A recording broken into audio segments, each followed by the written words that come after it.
આજે શ્રાવણ માસનો અંતિમ સોમવાર છે અને વિવિધ શિવાલયો હર હર મહાદેવના નાદથી ગુંજી રહ્યા છે। ત્યારે પ્રથમ જ્યોતિર્લિંગ ધામ એવા સોમનાથ ધામમાં વહેલી સવારથી શ્રદ્ધાળુઓનો ધસારો જોવા મળ્યો। શ્રાવણ માસનો અંતિમ સોમવાર હોય આજે સવારે 4 કલાકે મંદિરના કપાટ ખુલ્યા હતા અને તે પહેલાથી જ મંદિર પરિસરમાં ભક્તોની લાંબી કતારો જોવા મળી। મોડી રાતથી જ મોટી સંખ્યામાં ભાવિકો સોમનાથના દર્શને ઉમટી પડ્યા।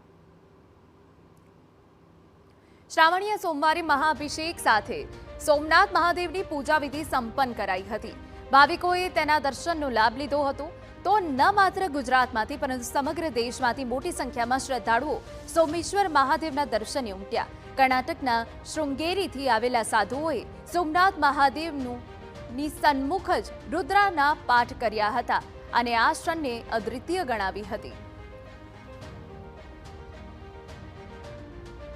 हम लोगों ने रुद्र का पाठ किया, जो शिव का बहुत इच्छा मंत्र बोलते हैं।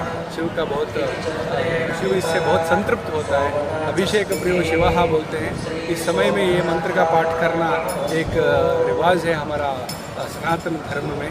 और इसमें जो मंत्र आता है ये कृष्ण यजुर्वेद के बहुत बीचों बीच में आता है, इसलिए भी ये बहुत पवित्र माना जाता है। और शिव का जो पंचाक्षरी मंत्र है वो इस मंत्र के बीच में भी आता है, इसलिए भी इसको बहुत पवित्र मानते हैं। सोमनाथ धाम में मध्यरात्रि भारे भीड़ जामी हती। हर हर महादेवना नादथी आखुं जे मंदिर परिसर छे ए गूंजी उठ्युं हतुं।